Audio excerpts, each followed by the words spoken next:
محترم مسلمانانو ورونو یو ځل بیا له تاسو سره د موبایل په سکرین باندې مخاطب یم له یو نوې موضوع سره.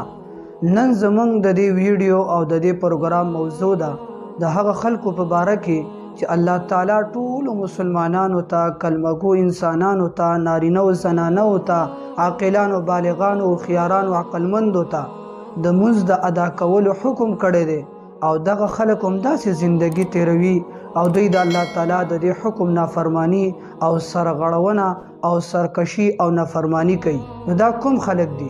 نو په دغه موضوع باندې د سره مختصرا یو څو خبرې نن په دې ویډیو کې عرض کول غواړم.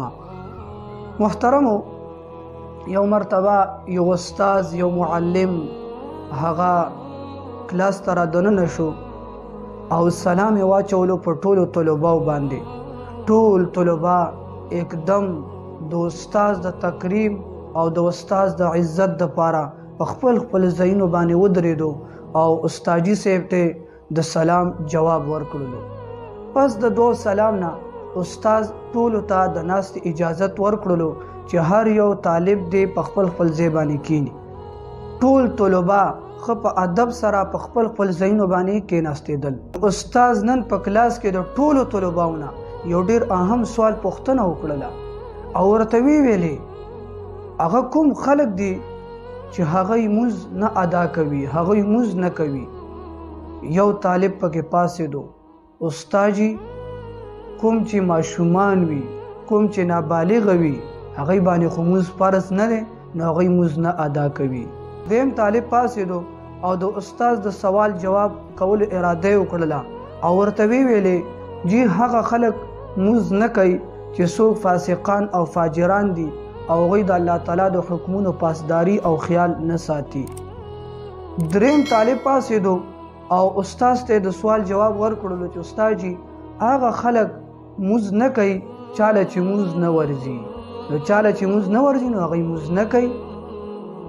بل طالب پاڅېدو او استاد ته جواب ورکړو چې استاد جي، هغه خلک لمونځ نه کوي چې څوک کافران وي، چې کلمې نه وي ویلي، هغه خلک لمونځ نه کوي. بل طالب پاڅېدو او استاد ته ویلې چې استاد جي، هغه خلک لمونځ نه کوي څوک چې مړه شوي دي، څوک چې وفات شوي دي، هغوی به لمونځ اوس نه کوي، ولې چې هغوی دې دنیا نه تللي دي بس. نو استاد ټولو طلباو نه د دې جواب په اورېدلو سره ډېر زیات خوشحاله شو. نو محترمو، د خبرې مقصد او مطلب مې دا دی چې راځئ موږ او تاسو په د خپله معاشره کې، په د خپل غیر چارپیرچل کې او په د خپل ماحول کې او خپلو خپلوانو کې، په رشته دارانو کې، په انډیوالانو او دوستانو کې وګورو چې کوم حضرات لمونځ نه ادا کوي. آیا دوی ته لمونځ نه ورځي؟ آیا دوی ماشومان دي؟ آیا دوی مړه شوي دي؟ آیا دوی فاسقان او فاجران او کافران دي؟